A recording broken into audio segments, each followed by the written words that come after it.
Hello. Hi, Gina. How are you? Good. I'm gonna make you co-host here. I'm probably gonna skip out a little bit early because I have to head over to get my son for an open house. Okay.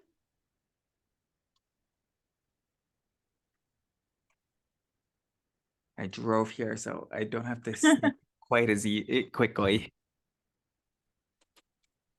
I have Right. 10 people actually signed up now, so I don't know if they'll all show up or whatever, but it's starting to pick up. Well, good. Good. Hopefully the word's getting out.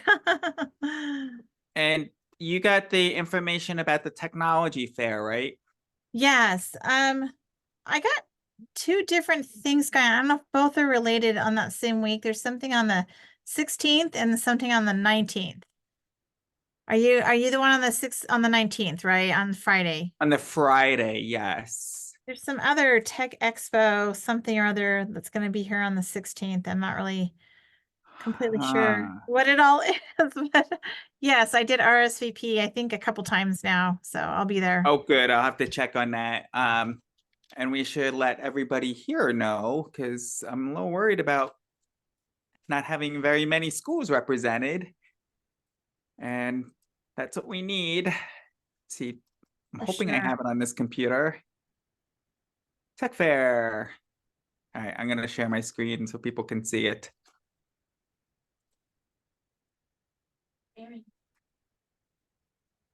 Yeah, give me a minute. So you can take back over when you need to, I hope. Oh, you should be able to, right? Because Oh, email that yeah. to me. I'll share it with my students if students are invited. Oh, yes, yes. We want Yeah. everybody to come. And I negotiated with them to have the extended vendor display so that teachers could come after work and not have to take the day Oh, off. yeah, for sure. And there'll be, I think, 11 different vendors, 12 different vendors. And the first part of it for the lunch part, they will actually get up and show everything. But the other part of it is just for everybody to go around and touch and play and do whatever Great. they need to. Sounds fun. Yeah, I'm excited to look at these things here. What were they called? Oh shoot, now I'm drawing a blank on the name of it. But they look super cool. They're like motorized uh pieces and parts so you can like build your own like cart. Oh, okay. Okay. Kind of like a Mindstorm kind of a thing where Except this is full size. oh, wow. Okay. Yeah, and they weren't really Like a robotics tremendously kit? expensive. Yeah, yes. Infento or something like that is the name of it. Really look very cool. Oh, and I have a hover cam and I can run it through the camera right now. So if you ever want to come down and check it out, or maybe I'll bring it up to you if you want. Yeah, that'd be fun. Oh, you've got some people saying that they'd love to come try it. So that's I don't know if I can get the camera to show it, but the camera won't show it. I have to take the background off. Yeah, it took a while because they kept sending me, they didn't send me all the right parts and like, so let me see if I turn off the background. I can't see. Where am I? Oh, none. Okay. What did I do? Is it still there? Oh yeah, you can still see We it. can Okay. see your desk, yeah. So this is a mobile cart that goes around, and then it's a proprietary linking system. So it's actually showing up on my other board. So it's not using Wi-Fi; it uses their system. And so my tablet will interact with the ProWise board, or no, what board is that? That's the Promethean board. And then like, oh, you can't say. So there's a document cam that comes with it. So it's kind of interesting. People can come and stop by and come play with it if they'd like. With the mic.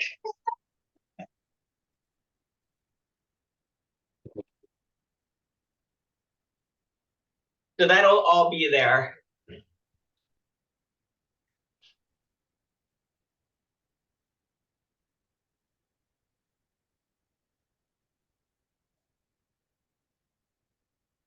Yeah, Christy, I kind of figured that would be an issue. You Well, could I'll get just go ahead and share my screen. How's that? very much involved. Yeah, we'll go ahead and share my screen. Aaron, did you have any other announcements or should I go ahead and get started? Go ahead, get started. Yep. All right, awesome. So if you want to mute your mic, that would be great. Welcome everyone. Thank you. Great to see those that have been here with me for all of them so far. So I'm excited about today's presentation because I've in the last couple of years I've just started to build my instructional design skills, and I've even been contracted out to design courses for other universities in English and in Spanish, by the way, because I'm bilingual.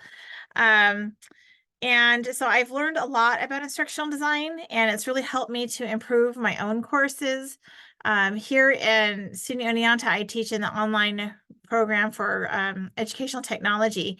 And with that, all of my content for my graduate courses is online and it's done asynchronously. So well, I try my very best to make the content engaging, interesting, the assignments collaborative when it's possible, and to employ everything that I'm telling you about. I'm going to show you examples for many of it, and some of it are just good ideas.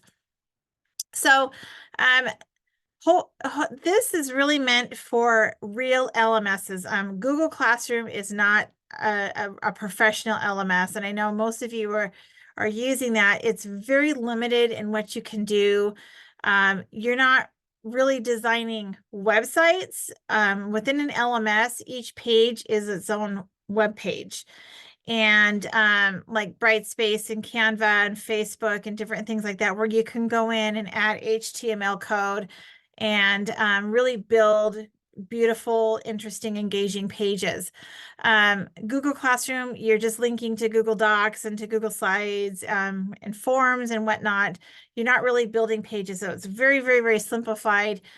You don't really have to know a whole lot besides knowing how to use Google Drive and Google Workspace to use that. So if you have questions, please unmute and please ask your questions. You don't need to wait to the end. I would love for this to be more of a conversation. So hopefully those of you that are joining us are want to learn more about this, because this is a great job.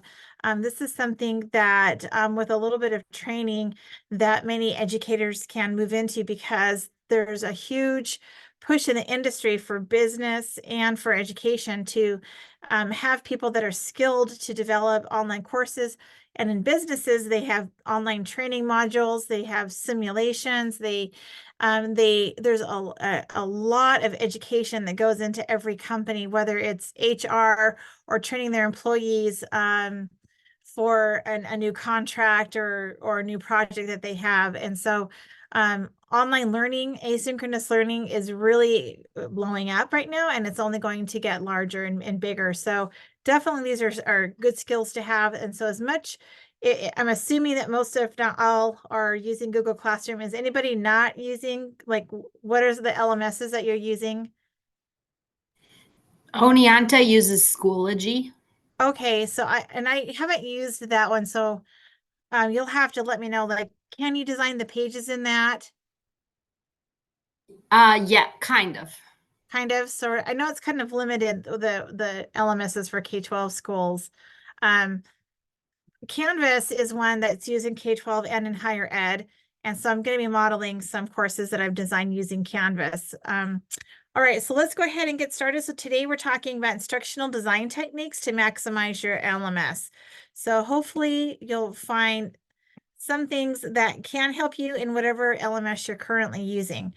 So let's just start with the basic. What is instructional design? And it is the creation of learning experiences and materials in a manner that results in the acquisition and application of knowledge and skills The discipline follows a system of assessing needs, designing a process, developing materials, and evaluating their effectiveness. And I'm going to talk more about that.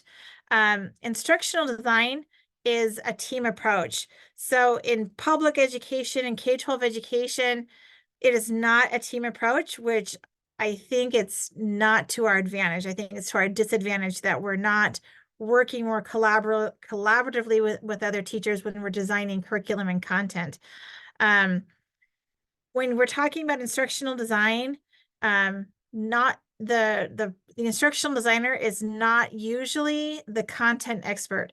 Sometimes they are, but not usually. So it's usually a team approach.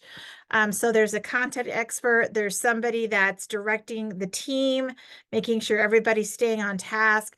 There's an instructional designer, and usually there's a copy editor, somebody else. So it's very typical to have a team of 3 or 4 or 5 people designing an online course or an online training. And the more eyes that you have on it, the better it's going to turn out, because then you find things that don't work, you find typos, you get feedback from other perspectives. And so that's what makes it a really good course, is having all of that collaborative feedback.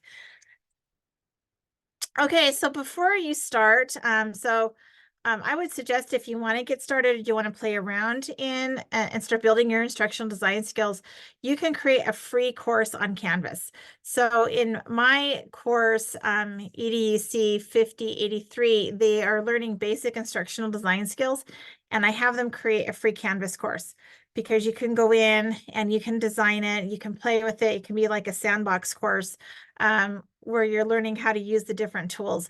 And that's a great place to start, just because so many schools and businesses are using Canvas as their main LMS. It's not, and I don't know if it's the biggest in the world, but it is definitely international. So when you're beginning the design process, you have to sit down and define your objectives. You're not going to jump in and just start, creating the course. You have to create the content first. And I've used spreadsheets for this. I've used tables for this, but you have to map out your content. So you need to decide how you're going to organize it, if it's going to be modules or units or weeks or whatever that language is. And then fill in the content, just like you would map out your curriculum for the year or for the week or month in your own classroom. You have to do that. You just trying to develop the curriculum as you go, it's not going to be a very effective process. So then the next is to develop a prototype. So again, we're talking about working with a team, or at least another teacher or somebody to give you that feedback. You really don't want to do this as a solo project. And so choose one module in what you created and develop that module. So it should be typical or of what the other modules would look like. If there's discussions, quizzes, what the lessons are going to look like. Are there any formative assessment activities? Anything like that should be designed in that first module. And then you share it with the team or your colleagues or whomever you're working with. Get that feedback, make the edits, and now you have like a template for what the other modules will look like. So again, working with a team is really the best way to go. So you're not trying to make all the decisions yourself, and really just getting lots of different positive, helpful opinions on it. And then once that is done, then you can go ahead and create the rest of your content. This is where you're developing and designing visuals, interactive activities, knowledge checks. You have to do more than just present content and then have assignments and tests. Like you really want to have opportunities for your students to engage, to discuss, to collaborate with one another. And then you need to create all the modules and put them in the LMS, whichever LMS you're using. And then, like I was saying, use a variety of activities to keep the course interesting. Have your team evaluate before you share it with your students or your learners, whomever that group is. And then get feedback from colleagues and from those that are actually in the role of the learner or the student in the course, because that feedback will help you to improve it. Okay, so at the beginning of a course,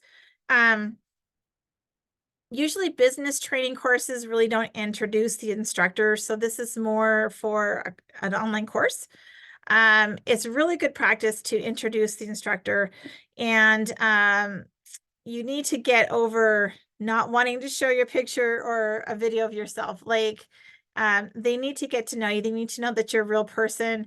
That's going to be even more important over the next few years when we have AIs and chatbots that are going to be running a lot of this stuff.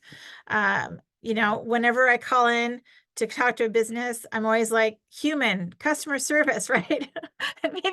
Maybe you're the same way. Like, I don't want to talk to the automated assistant. I want to talk to a real person. That's why I'm calling. So students that have that same feeling, they want to know that there's an actual instructor there that's managing things, that's engaging with them, and who that is. And so I've done all of these things in several of my courses, and I've been teaching online for, oh gosh, like a decade and a half now. So I create, a lot of times I create a digital poster, and then I ask my students to use Canva or Adobe Express or even Google Drawings and create a digital poster of themselves. And that's really simple. It doesn't take a lot of time. You just have them share 4 or 5 photos or 2 or 3 and tell a little bit about themselves, because I've seen a lot of online courses where the first get to know you discussion, they're just typing 2 or 3 or 4 sentences. And it's like, okay, great. Well, give me those sentences, but add some pictures to it. So let us know that you're human. Um, and let's just start building that community. I've also created a videos, just like a 3-minute, this is who I am, this is some of my interests, this is what I like to teach. You know, different, just so they can see me and know what I look like and get to know me. I've also used podcasts, and you can create free podcasts using, okay, the Anchor app is now called something else. But Spotify has a free app, and it might be just called the Spotify Podcaster app now. And you can create your own podcast channel, and it doesn't cost anything. You can upload your audio files there for students to re-listen to. So if you have lessons or announcements or anything like that, you can have your own podcast channel and create that. With their app, you can also download the audio file and then just put it into your course. So if you don't want to make it public, you don't have to. So just letting them hear what you look like. So maybe you don't want to do a video, but maybe you'll do a little podcast so they can at least kind of hear you and get a sense of your personality. So these are things that I do, but that I also encourage my students to do. So the first thing, spice up your introduction, help students to get to know one another and yourself as well. Okay, graphics and multimedia. We know that this is important in an online course. You don't want it too busy or too crazy. I used an AI tool to create some of these graphics in the presentation today, and this is supposed to be a futuristic classroom. So graphics and multimedia, they are part of UDL. And so UDL is a big term in online learning, universal design for learning. So we know in the classroom for UDL, we try to speak the content, we try to show it visually so they can hear it, they can see it, they can read it, they can write about it. So we're trying to use all of those different skills in person, but we're also now trying to do that online. And the way to do that is to use multimedia. So we want to make sure that there's visuals, there's multimedia, there's videos, graphics, interactive content, and it's not just pages and pages of reading text, reading their book, and typing, endless discussion posts, and not really making a course very engaging. It also, the more multimedia you have, it also decreases the number of alternative learning options to accommodate diverse learners in ADA, because the more things that you have are visual and audio will help them. Okay. It also helps to diversify, so you're not just dominating your course by text all the time. Yes, reading is important, but it doesn't need to be the only way that we're providing content. Okay, and it also provides better engagement if there's multimedia there.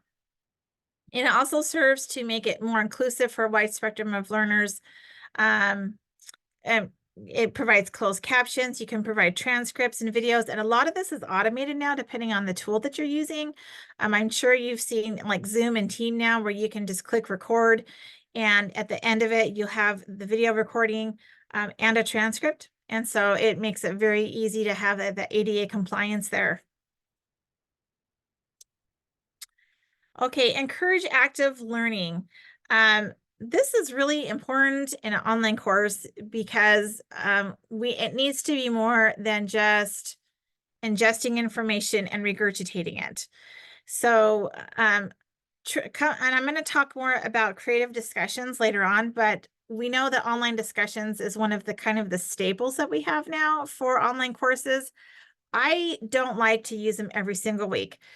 Some universities, some schools, some professors, they have an online discussion every single week. I think students get tired of that very quickly. And if you've ever, yeah, if you've ever had an online course and you're like, oh my gosh, not another online discussion, where you're usually reading a whole bunch of stuff and then writing 2 or 3 paragraphs about it. And then you got to read your peers 2 or 3 paragraphs and like, respond, with, 2 or 3 sentences, and you're like, ah. So I'll talk more about that later on, but I do lots of different things with my online discussions. Like they're making things and they're sharing those things. Usually it's multimedia, infographics, videos, presentations. I next week I'm going to be going to a conference, so my class is online, and what they're doing are technology tool demonstrations, and so they're going to be using like screencast software, and so they can demo how to use the tool and make videos of it to share with their students. So instead of in-class presentations, it's going to be all online, and this way they don't have to sit through 20, which we have in our class. They can choose 2 or 3 of tools that interest them and learn about that way. So I'm really excited to see how that's going to turn out, but that's an online discussion that they're demonstrating how to use a particular technology tool. So there's lots of different things you can do that are different than just read, regurgitate, respond. So interactive quizzes or polls. There's lots and lots of tools now. There's online gamification. There's Poll Everywhere. A lot of times in the LMS, it's built in with quizzes and polls and different things like that. So like that's also fun to do the polls. And so during the week, you can the whole class can kind of see where everyone, feels about a certain thing. You can, use the polls in the online discussions as well. And virtual labs and simulations. So again, this kind of depends on the resources and the subscriptions that your school, your institution provides for you. But there's multiple websites where you can do virtual labs, virtual simulations, and recreate those experiences that you can't have in class. And a lot of that was done during COVID, and maybe not as effective as in person, but it's better than not, right? Than just reading about it. Collaborative projects. And I know, when we know that collaboration is important, and that's why we assign it. Don't do it too much, but having, a couple in a course, an online course, it is possible. I've had very good success with my collaborative projects. Well, probably because I usually am teaching graduate courses and everyone tends to do their work in a graduate course. But even, working with a peer on a project, that's still important because, as you know, online learning is very isolating. And by having those collaborations and having them work with a small group of people, it helps to make that course more interesting. It helps them to build those relationships and to feel more engaged in the course. Using case studies or scenarios. So, real actual, situations, putting the students in scenarios and having them respond to that. So just creating assignments that are more interesting, more engaging, that are personalized. That also helps to reduce like AI cheating. So because the AI cannot talk about personal experiences. And so those are all great ways to encourage active learning in a course. Okay, in your online course, it's really important to keep the navigation simple. I don't know if you've ever been in a course or in a platform where you can't find where to click on something. You know you've got something to do, right? You can't find it. It takes, you get aggravated, you get frustrated. And so this is, and I'm going to show you examples of this after I get through the presentation. But on the usually the course has a homepage and you can probably access, everything you need to from there, but you don't spend your time on the homepage.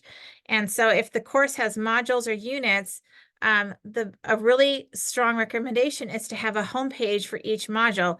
So the links and the assignments and the lessons for that module are in one space and not on a homepage with everything, because that can be overwhelming. And then you can put due dates on there and things like that. And so that makes it really easy. So also have multiple ways to navigate. So you have links within the pages. You've maybe have a menu here, maybe have ways, links at the top of the page to go back to home or to the module homepage, or links at the bottom corner. That really helps so they can get where they need to go instead of only having one way to go in and out.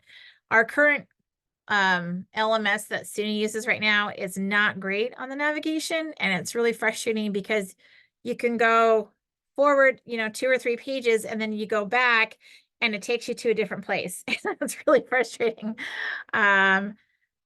So, and yeah, it's just the navigation. It's just really frustrating. So, if you have that ability to add buttons, like I said, buttons and icons, make it visual, make it large, make it easy to find where I need to go, and where, it just helps to reduce that frustration.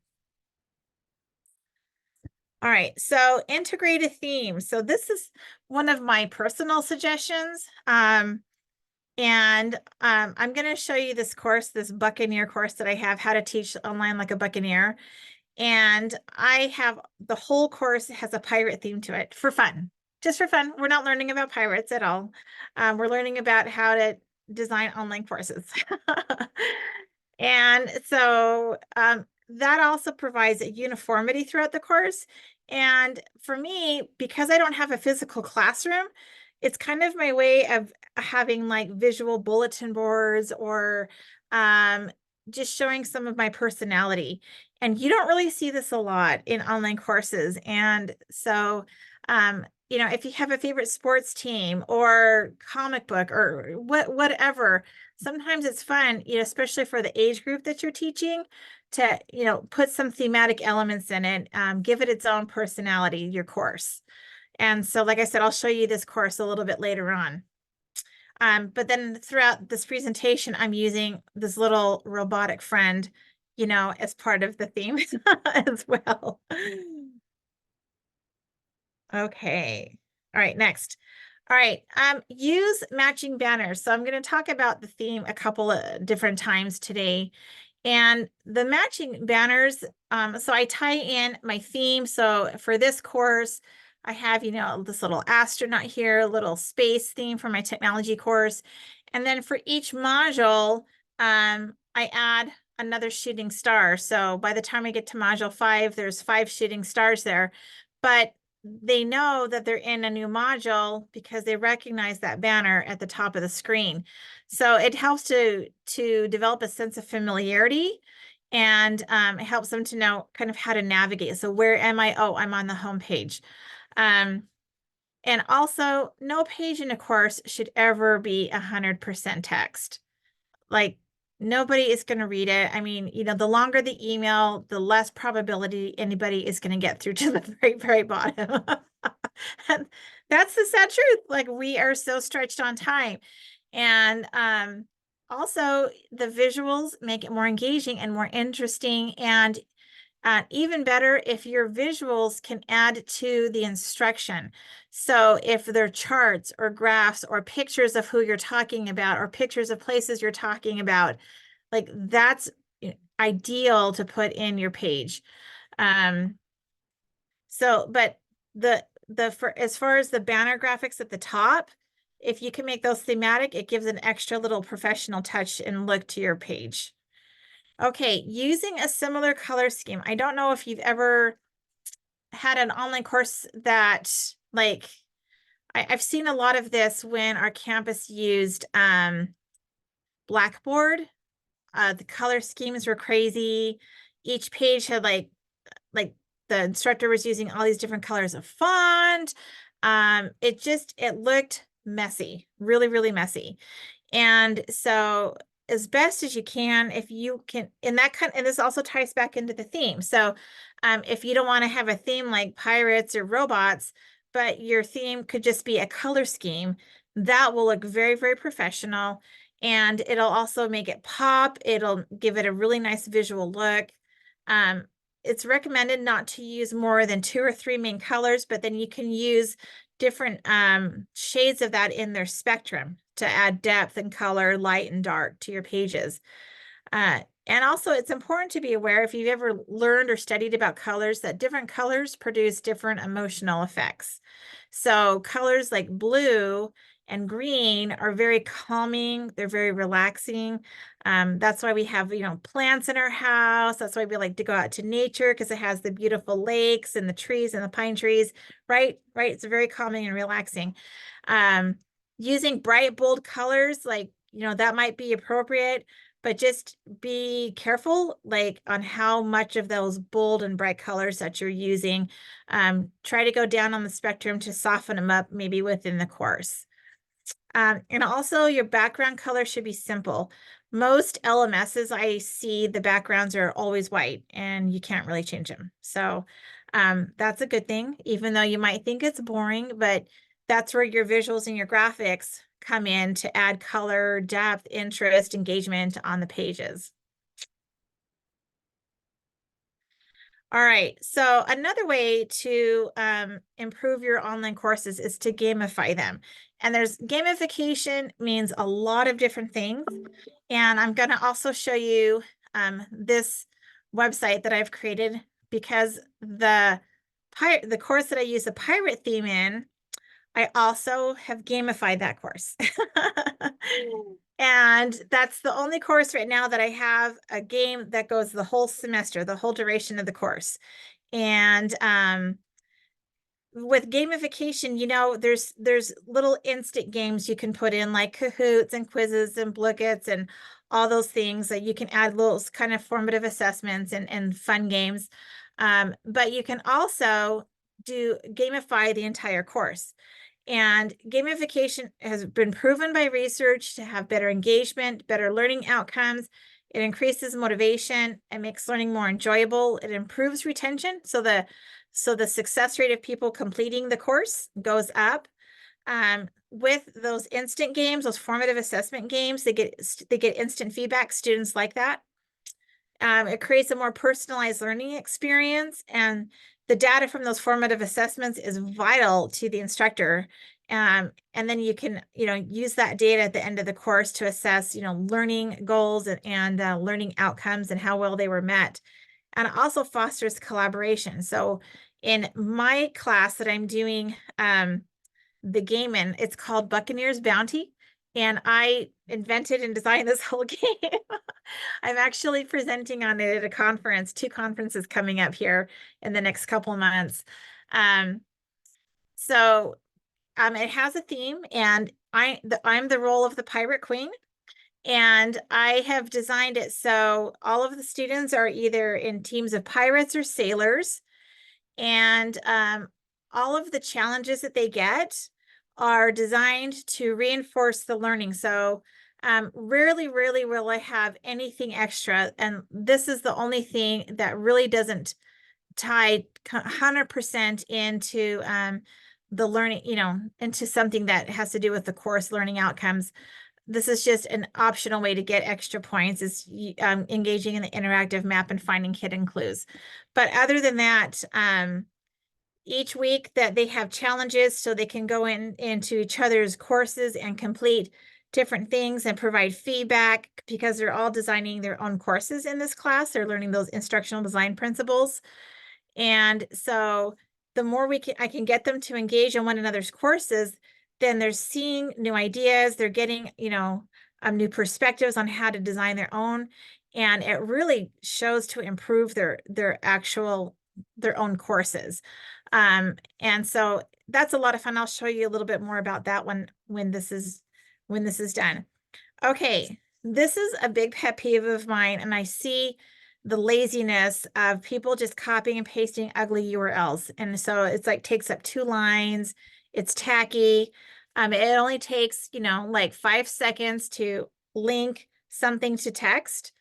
So when you have to link to a resource or to a website that they need to read or visit, then that's fine. But as much as you can, see if your content has embed codes. A lot of YouTube videos have embed codes, and a lot of embed tools will embed from just a URL, so you don't need to have that HTML embed code. And hopefully I'm making sense. So like even Google Slides and Google Docs and Google Forms, you can embed them now. And if you ever want to know how to do that, let me know and I can show you. But I have a lot of my Google stuff now embedded in Canvas or embedded even in Brightspace. This down here is a Quizlet, but I also embedded it right here too. And so it's actually interactive. And so this is what I'm talking about is, yes, I could have put a link and they could have gone to Quizlet, but as an instructional designer, your goal is to keep your students in your course as much as possible without adding those distractions of going to other websites, opening up additional tabs. So when you're looking for extra content, those formative engaging activities, many of them now provide embed codes so you can put it in your LMS, especially those educational technology tools.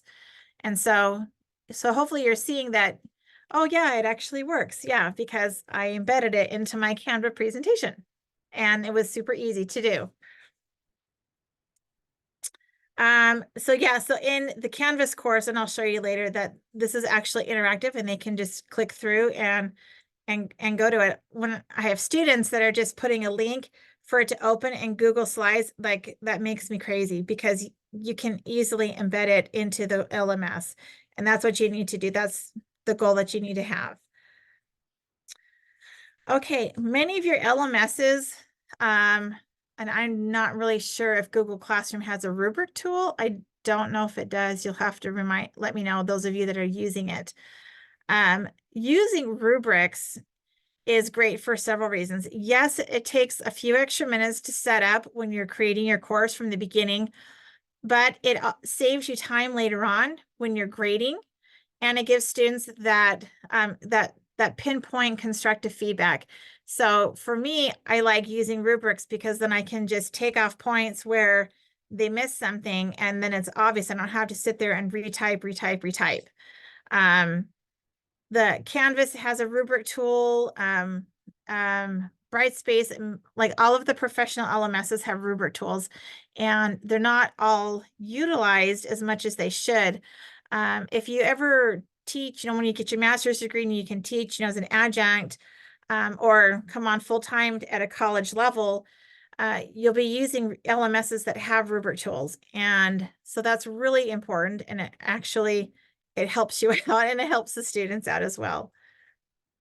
Okay, so earlier I mentioned that we're going to talk about ways of diversifying your online discussions.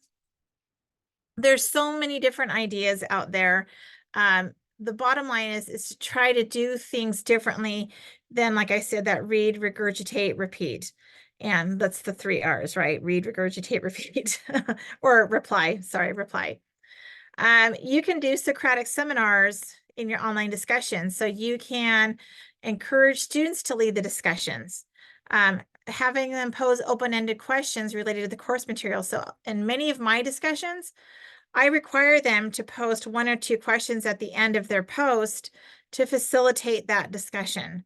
And I don't see that very often. I always think that's so interesting, that post and then just reply to 2 peers. Well, what exactly are you replying to without knowing what you should be answering? And so hopefully that makes sense. Like, oh yeah, we should be having 1 or 2 questions at the end of our posts. Debate forums. I've done this before. It actually was really interesting, and I had a lot more engagement in that online discussion that I did in regular ones. I put them into teams or into groups, and so I said, okay, groups 1 and 2, this is your perspective or point of view, and groups 3 and 4, this is your perspective. And so when you post your reply, you have to do it from this angle, and then you need to apply to the other, the opposite side. And it was really interesting. So, I mean, there's really creative ways you can do your online discussions besides just reading. Current event analysis, having them go and find their own material, find, a news article, talk about what's currently happening in the field or in the content area that you're teaching. I use online discussions also for peer reviews, and that actually helps the students to do better on their final projects. So if they're using it for peer reviews or sharing a multimedia project and getting feedback on it before they're submitting it in. Case study discussions, we've kind of talked about that as earlier, and role-playing exercise. So similar to the debate is assigning different roles to different teams and having them take on that role in their response, and then responding to other people in other different roles and positions. So just lots of different ways of designing better online discussions. All right, communication tools.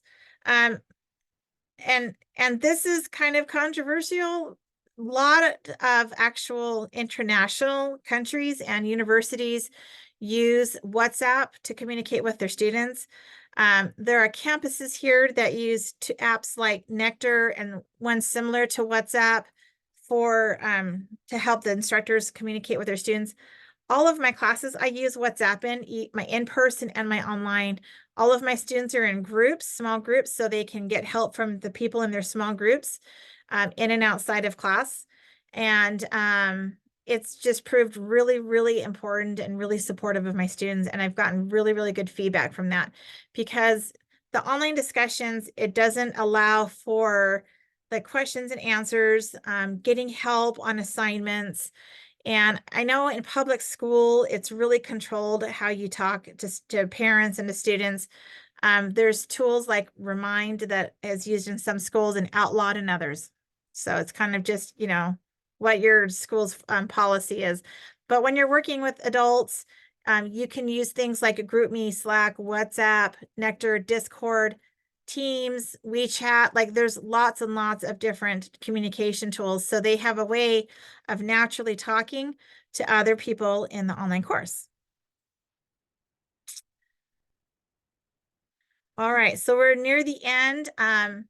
So this is the last one, is designing assignments and activities that are beyond the textbook.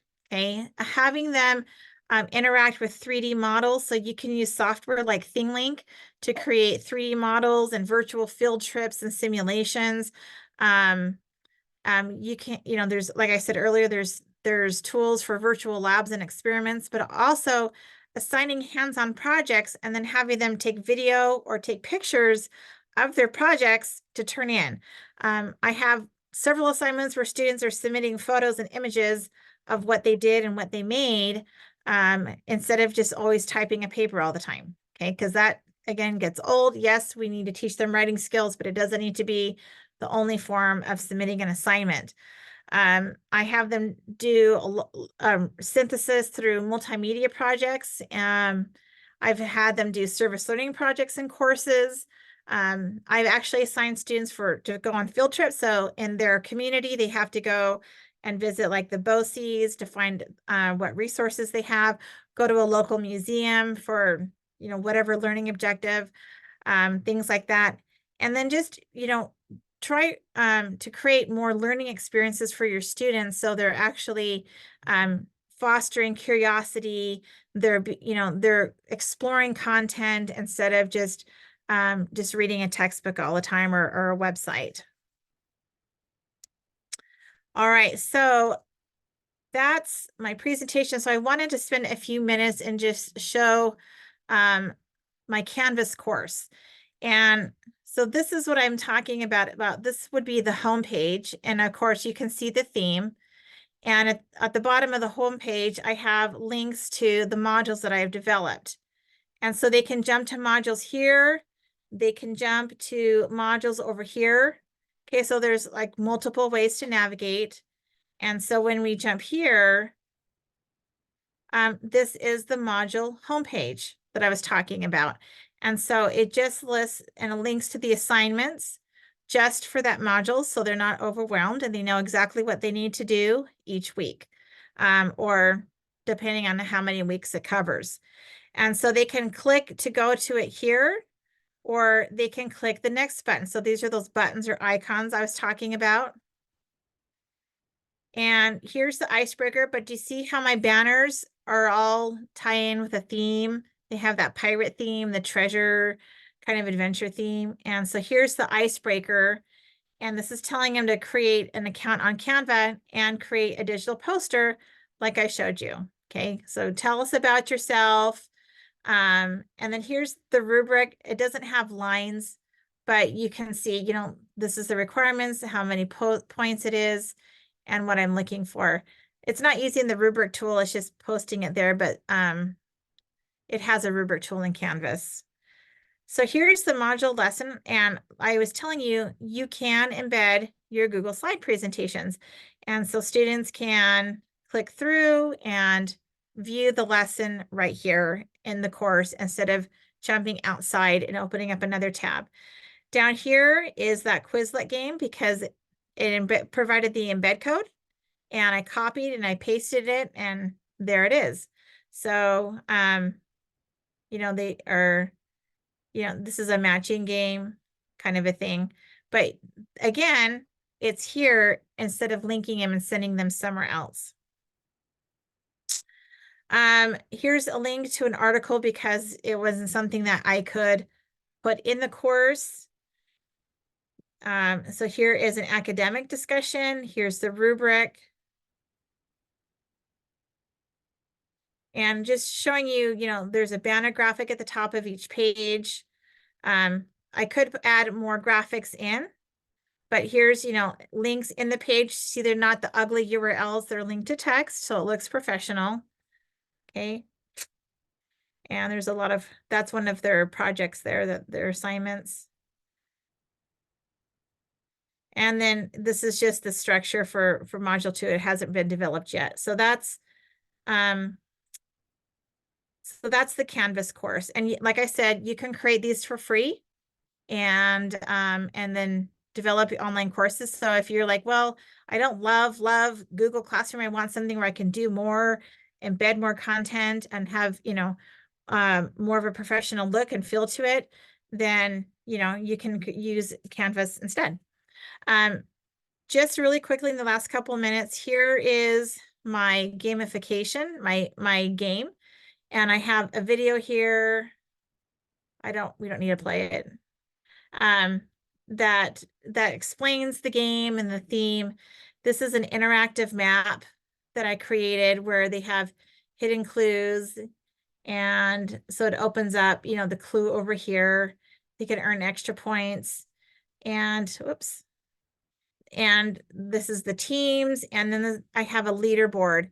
And so that's really important, is to maintain a leaderboard so all the teams can see their points as you go through the course.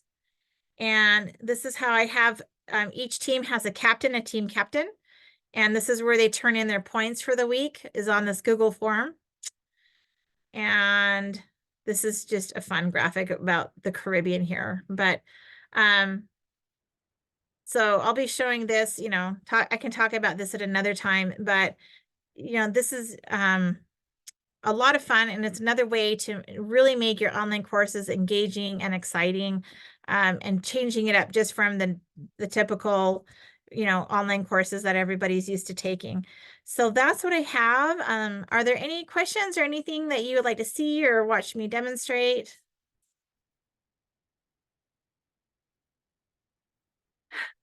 You're good?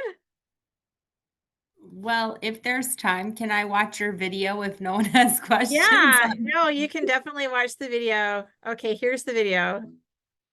Buccaneer's Bounty, a thrilling game of adventure on the high seas by Dr. Gina Solano. The pirate Queen Solano is the ruler of the seven seas.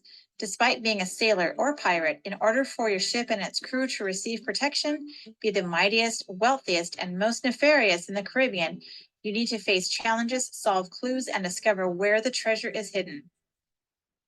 In order to have safe passage through the Caribbean, you must work together to solve clues.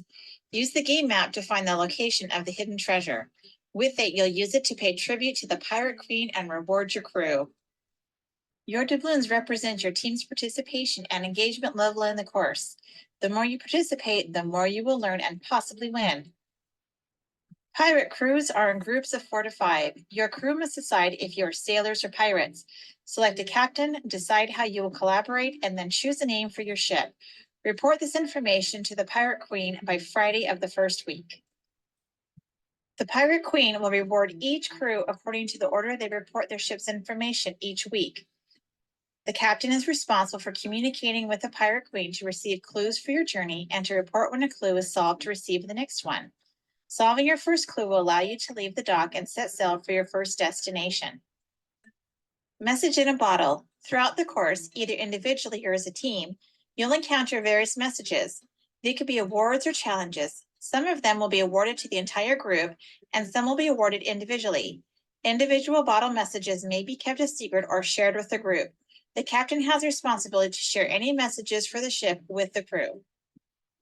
The messages require you or your crew to make a choice. You can use it for a privilege, such as turning in an assignment late, or use it for your crew's doubloon collection. Each crew member will have to decide for him or herself. You can't use it for both. Fighting the enemy. During your route throughout the course, you'll also encounter various challenges. These challenges are meant to provide enrichment and additional learning opportunities.